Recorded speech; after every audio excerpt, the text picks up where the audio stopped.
Hello, everyone. Thank you for tuning in. I am Jaylee. This is JLeesCorner. Let's hope this goes well. Okay. If y'all have been watching me today, it has been a day. It's only 4:30 p.m. on Sunday, and this is like the fourth or fifth time that I have tried to get the review done. So let's hope this works, please, and thank you. Thank y'all so much for bearing with the technical BS issues, okay? But first things first, if you have not done so already, take a moment to subscribe to my channel to become a whole JayBird, and all that goodness and stuff. Do not forget to also subscribe to my secondary channel, JayLeesCorner Talk. The link to this is in the description box below. Y'all know I'm trying to have a backup channel. I'm gonna need one at this point because YouTube, girl, the way sure y'all tripping, my money gonna be down because my videos, y'all know I care so much about my content. I hate that, things are just not as polished as they has been, recently. So it's driving me crazy. So please subscribe to my channel too.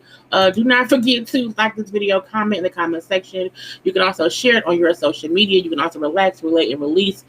Send to yourself and everyone around you because it's needed right now. It is needed right now, okay? Inhale and exhale too because it helps you stay calm when you want to punch people in the face, okay? But let's get into this episode of Love and Marriage Huntsville, okay? So we see the episode starts off right where it left off last time, with Tiffany up there trying to play innocent, but we know she's not innocent. We know she's not all innocent or whatever because she's on some BS because she's trying to spill other folks' tea, okay, out of her own mouth or whatnot. Now Destiny has gotten up and went to the bathroom because her thing is, I may be divorced, okay, me and his marriage may be over, but I'm still feeling the things I am feeling, and it's not fair to me to have to feel those things, okay? Because who wants to deal with all of that when they trying to go through a whole divorce? And so I agree, but I keep feeling like, we're trying to give Destiny time to tell us a little bit about what happened, and she ain't said anything. So I also can't feel too bad for her because you keeping secrets or you trying to keep your divorce and your marriage issues close to the vest and close to the breast is the reason as to why no one really cares that is seeping out. Now, I may be seeping out through messy means, but had you not been so secretive, it may not be no shock. It may not have been so shocking to everybody watching. So at the table, okay, we see Tiffany, this happened about 3 or 4 years ago, right, Mel? I'm like, Mel, what do you know? Mel, what do you know? Now, Mel posted on IG earlier today after the episode, it's aired and people have their opinions on it. She read her little post. This is the second time I'm reading the post. But she said, so about last night and, wait, hold up. About last night and last Saturday night, I'm going to speak on this one time only. Other than that, y'all can enjoy the show. Okay. I didn't know Tiffany and Destiny had met at my house before, as neither ever told me about the conversation, which is why I thought I was introducing them. Okay. She also brought up, too, I didn't know that if Tiffany brought to the brunch beforehand. Okay. It ain't like she sat down with me and told me, watch the episode before last night, and she said in my office that she didn't know Destiny when I asked her. That part is true, but that don't mean that she's done a whole liar. So she then say, like, what in the hell has Destiny done to me that would warrant me being shady to her? Right, nothing. So make it make sense or use a little common sense. Okay, we then see my point of asking if her ex-husband was a cheater is simple. If he wasn't, which I already knew the answer to, then ain't no reason to be worried about this old news because as I was yelling from the table, it doesn't matter. I know y'all want me. I know y'all want there to be beef so bad, for me to be a mean girl so bad, for me to be a bad friend so bad. Well, sorry, not sorry. I 85% believe Mel, but I also felt like I said earlier, that Mel may not have known what Tiffany was gonna say, what she was gonna do at the brunch, but I also feel like she did not try to. She didn't speak up enough for me to tell Tiffany, girl, come, what are you doing? Why would you bring it up here? Like, why would you? Because Mel would have been pissed if someone did it to her at her birthday or her whatever event she was having. Mel would have been pissed. So the thing is, I don't mind what Tiffany said. My issue is when she said it and why she said it. Why does it matter if you met her one time, you thought her husband was cheating? Why does that matter? Because you're meeting her now. And that was years. If y'all ain't talked or nothing since, does it matter? Or even say, hey, I met you that one time at my house and leave it at that. But to bring up what LeBear did, to me, was the messy part. But as people say, when they come on these shows, they have to make a splash, splash, splash. Her splash was, let me splash Destiny with a bit of truth. Let me splash Kimmi with a little bit of truth. She kept telling other folks truth to make herself get more camera time and get on the show. Either way I go, it was messy, messy. And again, I don't fully feel like Mel knew. I don't even feel like Mel planned it. I just feel like I wish Mel would have said, girl, no, don't, no. That's old news. And the whole, is he a cheater? Does he cheat? Because if he doesn't cheat, and I'm like, why bring up it? Because it can't, this was years ago. So what is it? Not only that, they divorced now. So who cares? And clearly at that point, Destiny had already knew that she seen that man with somebody else. So leave it be. Now Destiny just like, I don't want to discuss my divorce or whatever. I don't want to discuss what happened years ago or whatever at my birthday brunch. You can have that feeling, but you have never discussed your divorce and what happened, and for her to bring up how, she does not feel the need to justify her divorce, I feel like that's fine. However, that does not mean people won't ask you what happened. The show is called Love and Marriage Huntsville. If you can't discuss the love or the marriage or the divorce in Huntsville, what you here for? Okay, what you here for? I don't get it. You came on the show. You have never really gave us much. The little bit we got from Huntsville, their first season was little itty bitty shit that showed us cracks in their armor, and that's all we got. And I still feel like the reason we did not see more stuff and more of LeBear on TV because I think LeBear knew he didn't want to be the new Martell, meaning LeBear knew he wasn't doing right. He knew their marriage was on rocky ground, so I'm not going to stay here and be made out to be the villain. I'm going to back away. I'm going to back on away. I'm going to keep on backing away until y'all forget I'm even here. And for him, I'm like, don't she got a husband? Where's her husband? So LeBear did good to get out unscathed, and I feel like she is trying to keep whatever went on between them a whole secret. But you can't do that but want to still be on the show to talk about other folks' issues, because what about yours? Okay, so at this point, because this is episode 4 and we have not gotten much of anything from her, it makes me mad now. Now she brings up how I was pregnant. I was in labor for 3 days. A lot of things went wrong or whatever, and when things went wrong and a new baby and COVID, it put a strain on our marriage, which it would do for any marriage. And so our marriage is one that just did not survive the pandemic. And I was like, I mean, okay, I guess so. I'm gonna leave that be. But again, the brunch went off after that. Nobody else fought or nothing like that. Fine. Now we do see Marceau gets to Houston finally, and he meets up with Tisha for them to in the chat. Now, this was a very boring scene. I feel like they were acting. I do feel like they were making up shit. Not that I think they're not busy. Not that I don't think they're there for work. I feel like they are, but they're trying to make it seem like it's more than what it is, because she had time to get all dialed up, okay, or whatever, and he walked in, and I'm like, that's your wife, sir. You should want to bang her on now, but he didn't, because again, y'all making up shit. I do feel like there's some kind of strain in their marriage, just to where he is so focused on everything but her, and she is so focused on wanting him to focus on her, and that's where the disconnect comes in at, okay? I'm confused. Is y'all there to fuck or no? Anyway, but I was bored watching them make up this conversation about, we have this to do and that to do, and this and that and that and this and this. No, y'all don't. Y'all are there for that party. Fine. Now, even seeing them later on meet up with his uncle, who's helping him build a house, and I'm like, y'all up here fussing about the construction of the house, and uncle told you, y'all keep changing the plans. That's what causes more delays. That's what pushes things back further and further and further. And I was like, right, bro, get into it. Okay. But again, I don't really care. Okay. It was a making up shit, just to make up shit.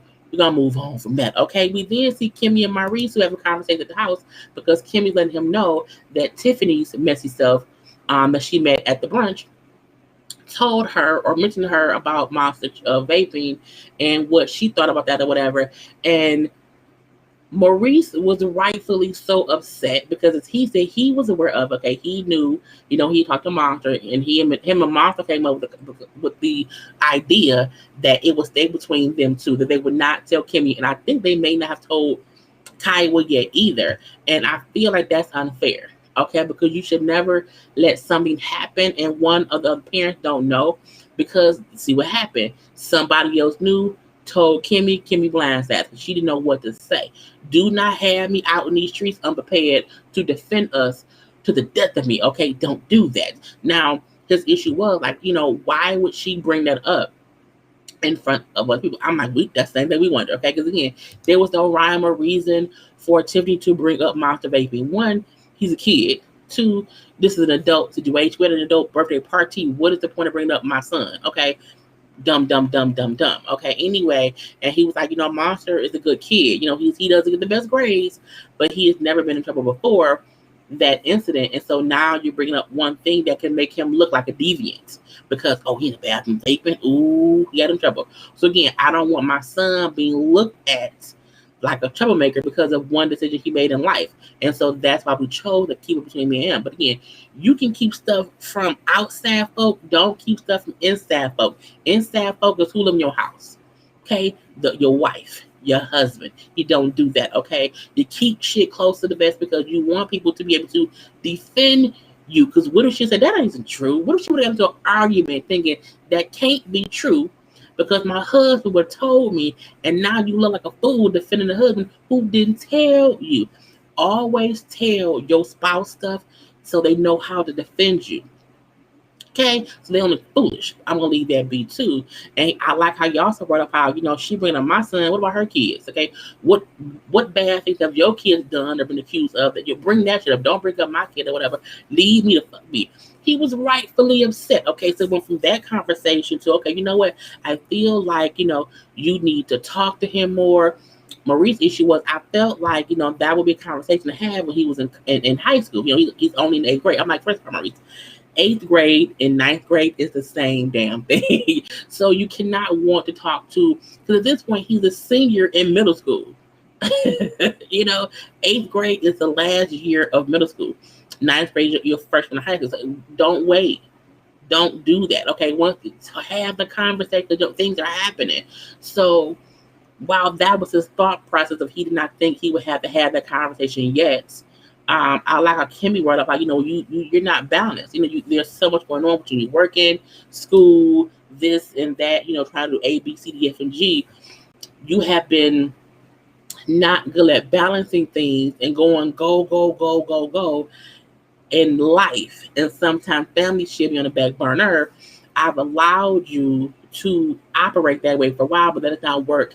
That's no longer working for us as a family because, again, you not thinking about having these conversations with him before they're needed. Sometimes you don't want to wait until you need to have the conversation. You want to have it before then, so that way the kid is aware beforehand. Okay. And I think he took offense to that. Like, well, you act like I ain't never talking to him. That ain't what I said. Okay, that ain't what I said. My point is, you just have to make more time. Okay, and his things like I have to be busy, do A, B, C, D, F, G because I need to be successful. Because I am a successful person, I have to keep being that. Sometimes I have to be away. It's like no, you don't. No, you don't. That's an active choice that you're making to do that. And her trying to tell you now you should curb that shit because it's about to be some issues or whatever. You should listen to her versus being defensive as if she's attacking you. And I like that Kimmi was able to express all of this without getting upset, without yelling, cussing, and fussing, and without attacking him. It was the calm demeanor, the calm conversation of, I'm not saying that. What I'm saying is, it was a good way. She has very good communication skills, and I love that. And also how she brought up how you and Kiowa have ways that y'all want moms to be raised, and sometimes you don't share that with me, and so it makes me feel like my input doesn't matter because if I do share my input, you don't even listen. You will do what you want to do, and how can I be of help to raise Monster if I don't know what you're doing? because you ain't telling me, okay? And so, I like that conversation, and it was a look into their marriage, but it also showed me how when you know how to effectively communicate with somebody, you're always trying to fix things and not trying to fuss. And I want Maurice to get more into the habit of listening to the effective communication and not trying to defend his actions that the conversation is about. Okay, I wish he would do that. Anyway, we then see Jaylen. So Jaylen has closed on a condo, and him and his mom are going to be doing renovations on it and everything. So they're talking about that because Kimmi's like, to save money on the budget, we're going to have to do some of the stuff ourselves. So on your off day from the Black Lounge or whatever, we'll be here working.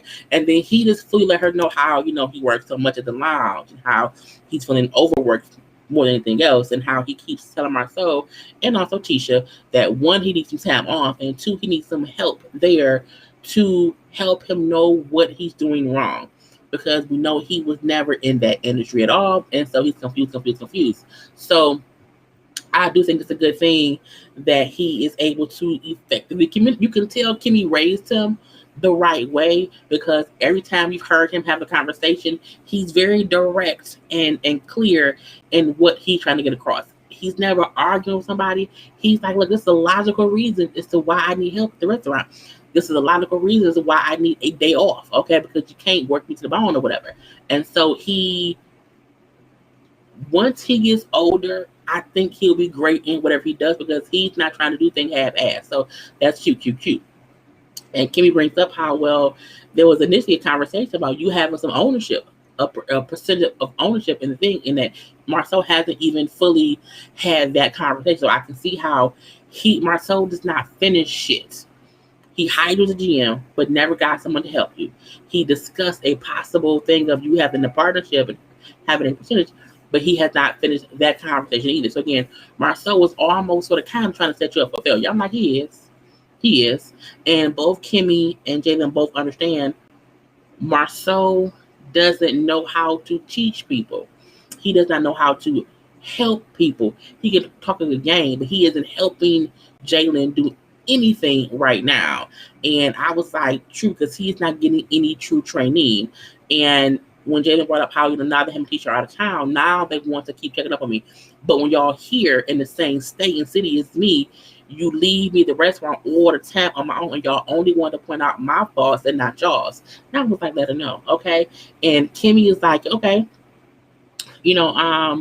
keep being forthright. Keep being you. Talk that talk, walk that walk, so they can never make it seem as if you weren't telling them the whole time what needed to be done. Okay, so we'll see what happens with that. Anyway, she also brings, because they hired an assistant GM to help train him now. And whoever the lady is, they know of her. And Kimmi brought up, because you're older now, whatever. And he said, well, yeah, because from before, she knew me as like a kid. I'm an adult now. And it was a way to say, okay, younger people she could like him because he's an adult now. And Kimmi then brings up, I heard how you like Destiny. He was like, what are you talking about?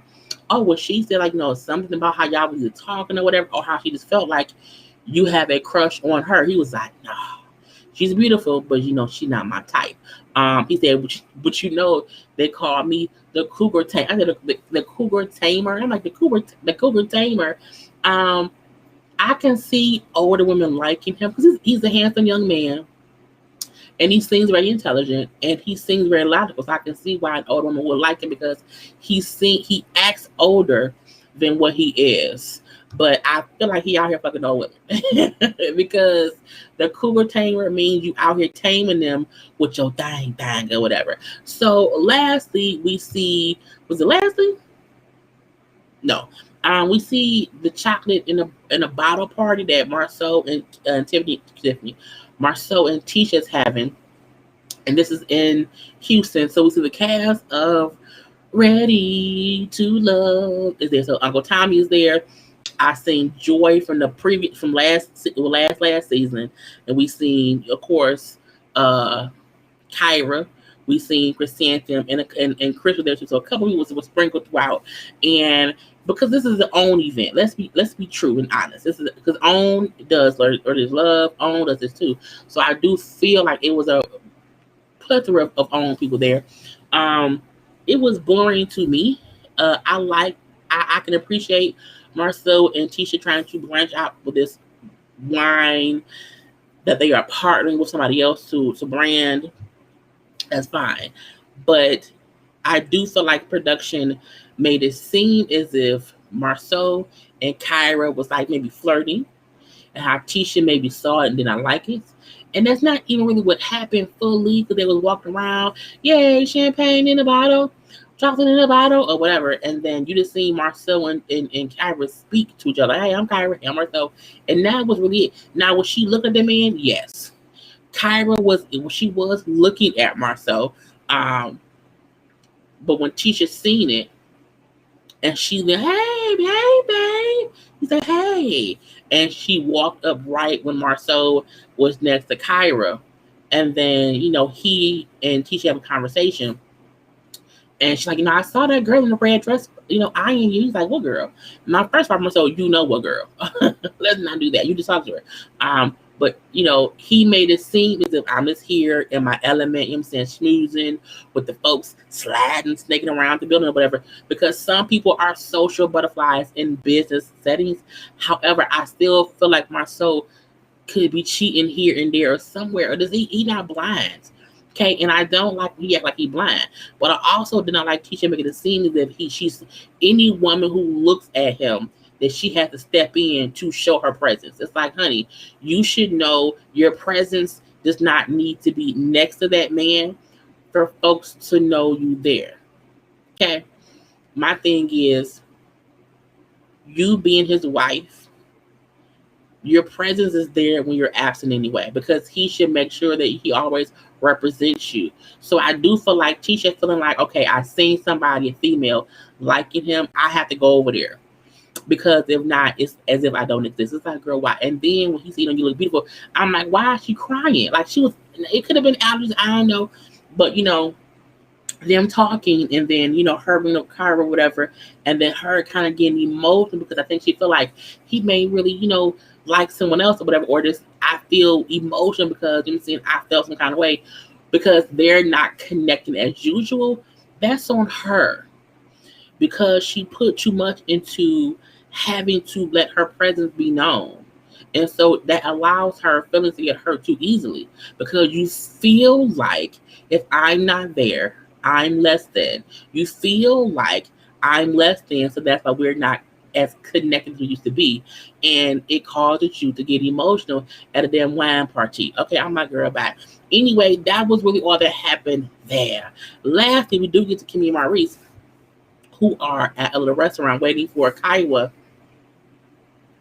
and her husband to get there to have a conversation about Monster. And I feel like when he said how he's always tried to foster a relationship between Kaiwa and Kimmi, and Kim said, bullshit.